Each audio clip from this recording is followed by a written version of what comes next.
Olá, meus amigos e minhas amigas. Enquanto a Rússia lança mais uma leva de ataques contra a Ucrânia, deixando o país no escuro, Kiev responde destruindo um sistema de 100 milhões de dólares na Crimeia. E Viktor Orbán avisa que a Hungria não vai liberar dinheiro para a Ucrânia continuar com a guerra. E em contraponto a isso, a China assiste Washington aprovar o maior pacote de armas da história para Taiwan, desafiando Pequim. E Putin, além de chamar os europeus de leitõezinhos, avisa Trump que atacar a Venezuela é um erro fatal. Mas antes de começar, aquele lembrete básico, né? Você já deu like? Já compartilhou em suas redes sociais? Já conferiu se o botão de hypar apareceu para você e clicou? Já deu aquele bom dia, boa tarde, boa noite? Já fez tudo isso? Então meu muito obrigado e vamos ao vídeo de hoje. Bom, gente, iniciamos pela Ucrânia, né? E a Rússia lançou o que foi descrito como um ataque massivo de drones focando na região central da Ucrânia, especificamente em Cherkasy. O governador local, Ihor Taburetes, disse que foi uma noite difícil para a região de Cherkasy.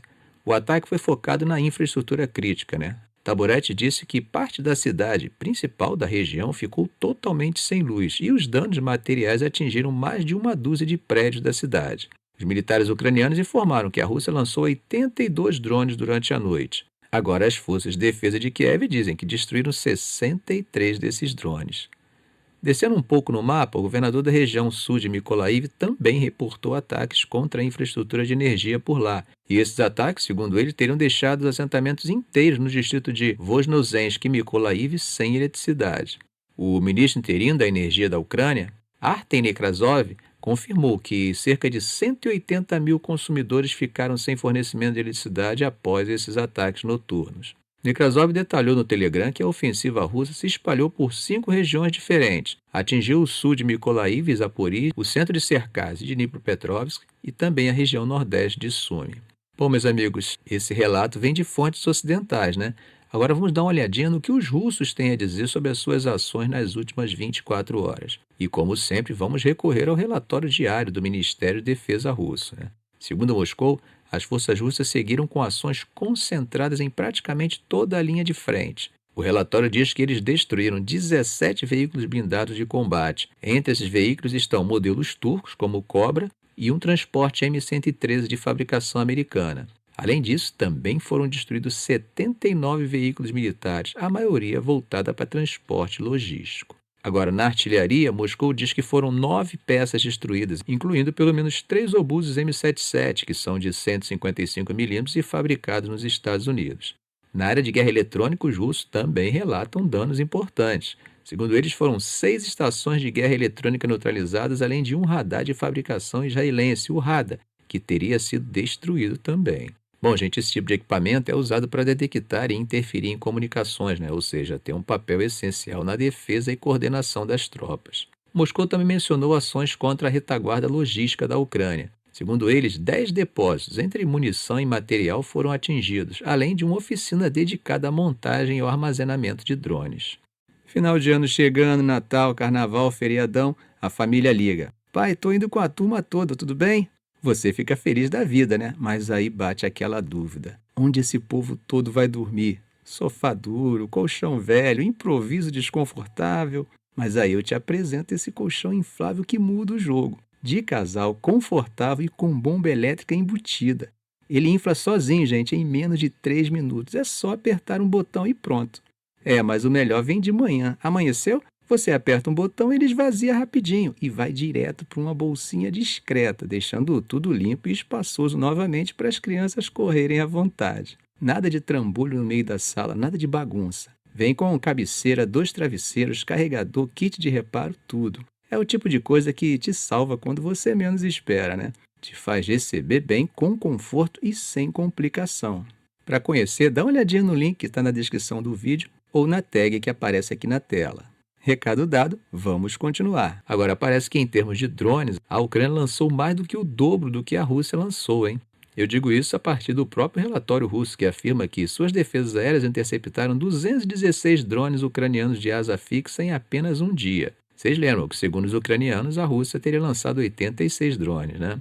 Bom, gente, mas já que citamos ações ucranianas, o terceiro corpo de exército ucraniano, operando junto com a inteligência militar, a RU, disse hoje que contra-atacou e destruiu o que eles descrevem como um regimento russo inteiro em Lima. Bom, meus amigos, um regimento no papel pode ter cerca de 2.000 a 3.000 soldados, né? A unidade comunicou no Facebook que, graças a esse esforço coordenado, a linha de frente foi retificada e a posição tática deles melhorou bastante. Segundo eles, essa operação limitou a capacidade da Rússia de manobrar naquela área de floresta densa e ainda resultou na captura de vários soldados de infantaria da Rússia. Bom, meus amigos, Lima é um ponto crítico, né? Ela fica no norte de Donetsk, que tinha uns 20.000 habitantes antes da guerra. Não sei se vocês lembram, mas as forças ucranianas retomaram a cidade em outubro de 2022, depois de meses de ocupação russa. Só que desde abril de 2025, Moscou lançou a campanha na primavera e voltou a pressionar, avançando pela floresta de Serebiansk. Com os russos chegando na vizinha Siverska, defender Lima virou questão de vida ou morte para Kiev, né? Isso porque ela é a porta de entrada norte para Sloviansk, um dos principais centros de defesa ucraniana na região. Ainda em ações ucranianas, o Serviço de Segurança da Ucrânia, o SBU, relatou um ataque noturno com drones de longo alcance contra a base aérea de Belbek, lá na Crimeia. Segundo o SBU, a operação foi realizada pela unidade Alfa e foi um golpe direto na defesa aérea da Rússia. Eles afirmam que teriam sido destruídos ou danificados 2 radares Nebo SVU, cada um custando entre 60 e 100 milhões de dólares, além de um radar 92N6 usado no sistema S-400, avaliado em até 60 milhões para exportação. A lista inclui ainda um sistema Pantsir S-2, estimado em uns 12 a 19 milhões, e um caça MiG-31 totalmente armado, que pode valer até 50 milhões de dólares. O SBU diz que tirar esses olhos e defesas enfraquece todo o sistema de proteção da Crimeia, que Moscou usa tanto para lançar ataques quanto para logística. Eles também prometeram continuar destruindo sistematicamente essas defesas, né?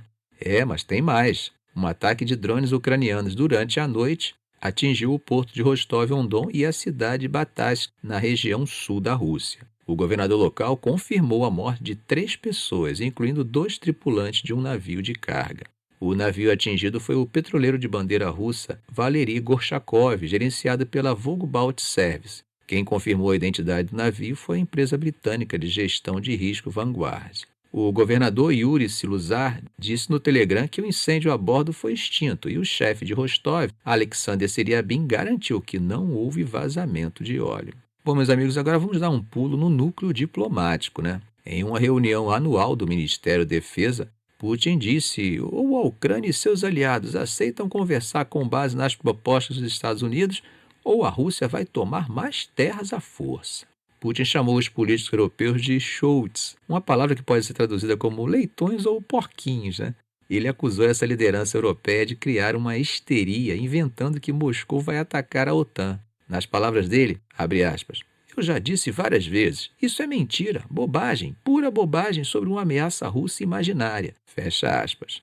Andrei Belousov mostrou um slide durante o discurso, dizendo que a Rússia está gastando 5,1% de seu produto interno bruto na guerra em 2025. E Belousov disse que uma das tarefas para 2026 é aumentar o ritmo da ofensiva russa. Ou seja, reforçando a ideia de que, se não for pela diplomacia, eles alcançarão seus objetivos pela força. E dentro da Europa, gente, essa pressão russa encontra brechas, né? Viktor Orbán, da Hungria, disse lá em Bruxelas que o país dele não vai financiar a continuação do conflito, não. Ele disse que prefere passar noites em claro discutindo no Conselho Europeu a ver jovens morrendo no fronte. Orbán acusou a liderança da União Europeia de viver num mundo paralelo, tomando decisões sem ouvir o povo, e disse que as sanções machucam mais a Europa do que a Rússia. Agora, enquanto isso, do outro lado do Atlântico, Trump fez seu discurso de fim de ano, né? Mas quem esperava ouvir sobre a Venezuela, a Ucrânia ou a China se decepcionou. Trump usou a sala de recepção diplomática da Casa Branca e não o salão oval para fazer um discurso em pé, estilo comício, rápido e bem agressivo. Abre aspas. 11 meses atrás herdei uma bagunça e estou consertando. O foco foi total em culpar o Biden. Citou o nome do antecessor 7 vezes em quase 20 minutos. Inflação? Culpa do Biden. Crime? Biden. Imigração? Biden. Ele tentou convencer o americano de que o custo de vida alto é passageiro e que os Estados Unidos estão prontos para um boom econômico nunca visto antes. Mas de política nova mesmo teve pouca coisa. Ele prometeu novas políticas de habitação para o ano que vem, disse que vai nomear um novo chefe para o Federal Reserve logo e anunciou cheques de 1.776 dólares para as tropas americanas. Bom, fora isso, foi o repertório clássico dos comícios, né? Saudou somalis em Minnesota, falou contra homens em esportes femininos e repetiu que o país estava morto um ano atrás. O que chama a atenção, gente, aqui é o contraste, né? Trump ordenou um bloqueio naval na Venezuela na terça-feira.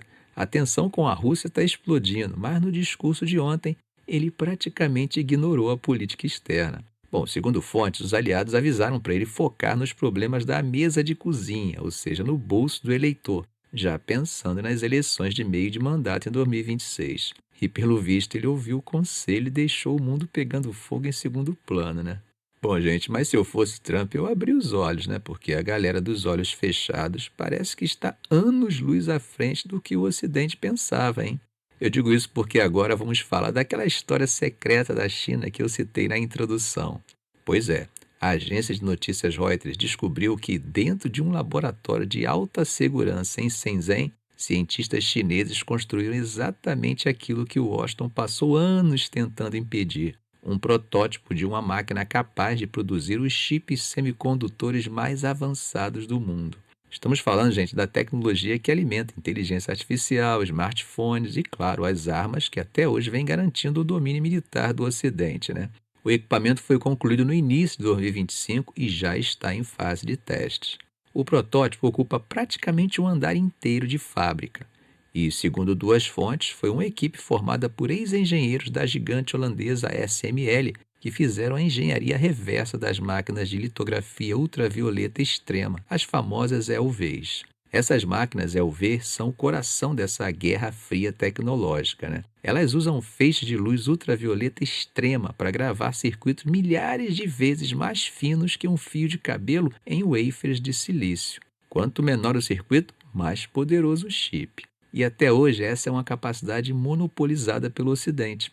As fontes dizem que a máquina chinesa é operacional e já gera luz ultravioleta extrema com sucesso, embora ainda não tenha produzido chips funcionais, né?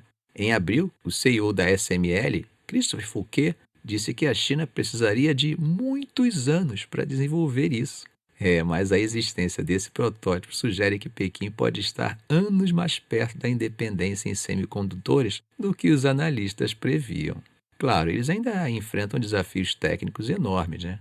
Principalmente para replicar os sistemas ópticos de precisão que fornecedores ocidentais como o alemão Carl Zeiss produzem.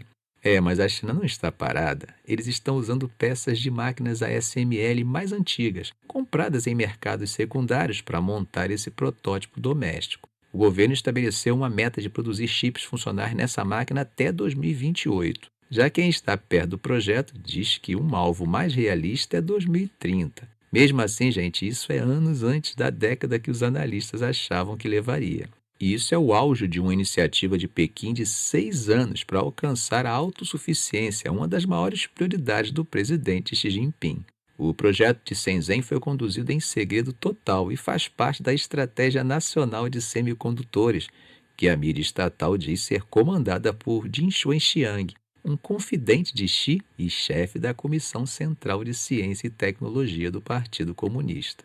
Quem está coordenando essa teia de empresas e institutos de pesquisa é a gigante Huawei, envolvendo milhares de engenheiros. As fontes descreveram isso como a versão chinesa do Projeto Manhattan, aquele esforço dos Estados Unidos na guerra para criar a bomba atômica, né? O objetivo, segundo uma das fontes, é claro: a China quer os Estados Unidos 100% fora de suas cadeias de suprimentos. Bom, até agora só a SML, sediada em Veldhoven, na Holanda, dominava essa tecnologia, né? As máquinas deles custam cerca de 250 milhões de dólares e são indispensáveis para empresas como Nvidia, AMD, TSMC, Intel e Samsung. A SML levou quase 2 décadas e bilhões de euros para fazer isso funcionar comercialmente em 2019. O cerco americano começou em 2018, né, e apertou em 2022, com o governo Biden impondo controles de exportação abrangentes. Nenhuma máquina EUV jamais foi vendida para a China. O Departamento de Estado dos Estados Unidos disse que a administração Trump reforçou a fiscalização para fechar as brechas.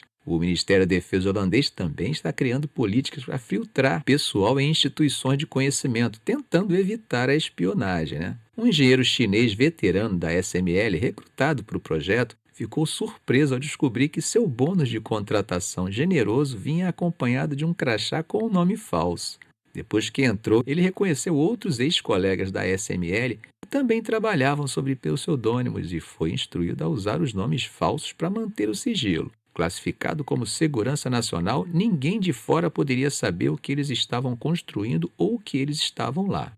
A China lançou uma campanha agressiva em 2019, para atrair esses talentos, oferecendo bônus de assinatura entre 3 milhões e 5 milhões de yuans, algo entre 420 mil e 700 mil dólares, além de subsídios para a compra de casa. Entre os recrutados está Lin Nan, ex-chefe de tecnologia de fonte de luz da SML. A equipe dele no Instituto de Ótica de Xangai já registrou 8 patentes sobre fontes de luz LV em 18 meses. Fontes dizem que alguns cidadãos naturalizados de outros países receberam passaportes chineses e permissão para manter dupla cidadania, hein? O que é oficialmente proibido na China. Agora, sobre a máquina em si, os sistemas da SML têm o tamanho de um ônibus escolar e pesam 180 toneladas. O protótipo chinês, depois de falhas em replicar o tamanho, ficou muito maior para conseguir a potência necessária, e é descrito como bruto em comparação ao da SML, mas operacional para testes. O desafio técnico é insano. A máquina precisa disparar lasers em estanho derretido 50 mil vezes por segundo, gerando plasma a 200 mil graus Celsius. A luz é focada por espelhos que levam meses para serem produzidos pelas AIS. Como as AIS não vende para eles, o Instituto de Ótica Mecânica Fina e Física de Changchun, da Academia Chinesa de Ciência, assumiu a bronca, Eles conseguiram integrar a luz ultravioleta extrema no sistema óptico do protótipo no início de 2025, embora ainda precise de muito refinamento. Para conseguir as peças que faltam, a China está canibalizando componentes de máquina SML antigas e comprando peças de fornecedores através de mercados de segunda mão e redes de empresas intermediárias para esconder o comprador final, Estão usando até componentes com restrição de exportação da Nikon e da Canon.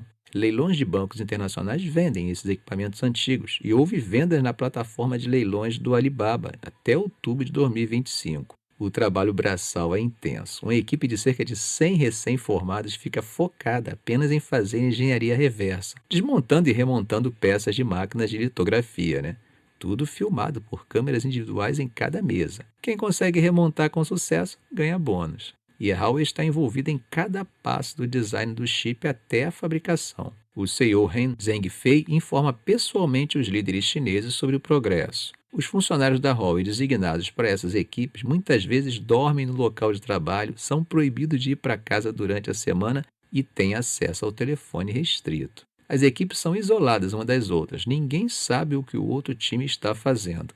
É um segredo guardado realmente a 7 chaves. Bom, meus amigos, fazendo um link da Rússia com o Caribe, o Ministério das Relações Exteriores da Rússia disse hoje que espera que a administração de Trump não cometa um erro fatal em relação à Venezuela.